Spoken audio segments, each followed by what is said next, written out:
Hello বন্ধুরা, hello বন্ধুরা, দেখো রাত 9টা বাজে। এখন রান্না করতে চলে এসেছি। আজকে নিরামিষ, আমাদের তো শনিবার জানো। আলুটা ভেজে নিয়েছি, সোয়াবিন রান্না করবো আর কাঁকরোল ভাজবো। আজকে আর কিছু হবে না।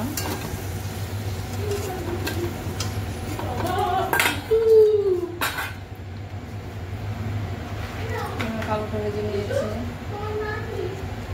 আর জিরা ফোড়ন দেবো।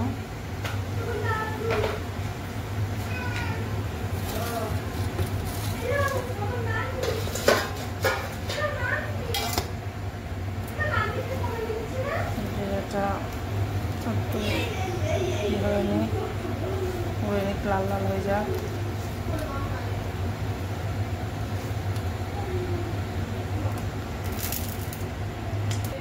দেখো এবার দুটো শুকনো লঙ্কা দিয়ে দেবো,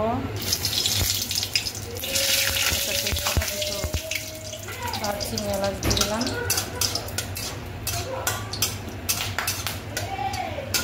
এবার একটু সোয়াবিনটা ভেজে নেব, তারপরে মশলাটা দেবো।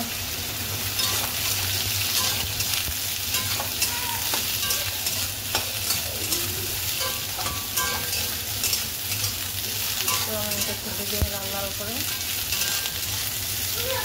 মজাটা হয়ে গেছে। মশলা নিয়েছি, টমেটো কেটে নিয়েছি, একটু জিরার গুঁড়ো নিয়েছি, লঙ্কার গুঁড়ো, হলুদের গুঁড়ো নিয়েছি। এবার সোয়াবিনটা একটু ভাজা হোক লাল লাল করে, তারপরে আবার তোমাকে দেখো সোয়াবিনটা লাল লাল হয়ে গেছে। একটুখানি জল দিয়ে মশলাটা কষিয়ে নেব।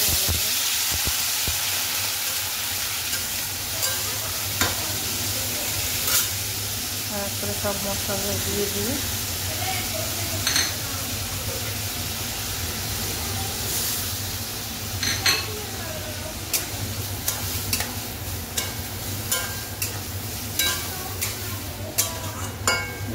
ভালো করে কষিয়ে নিচ্ছি, তারপর দেখাচ্ছি। আমাদের আর দেখাতে পারিনি, কেন মেয়ের পুজোর দিচ্ছি, সেই মেয়ের পিছনে চলে গেছিলাম। যে হয়ে গেছে, এবার নামিয়ে নিচ্ছি। দেখো তোমাদের দেখিয়েছিলাম মশলাটা দাও, তারপরে তোমাদের দেখাতে পারিনি, কেন মেয়ের পুজোর দিয়েছে তো ওইগুলো দেখাতে হচ্ছে। সোমবারে জমা নেবে, ওই জন্য আর পুরোটা দেখাতে পারিনি। দেখো সোয়াবিনের তরকারিটা হয়ে গেছে, এবারে নামিয়ে নিচ্ছি। এই দেখো কাঁকড়ো ভাজা করেছিলাম, কাঁকড়ো ভাজাটা দেখো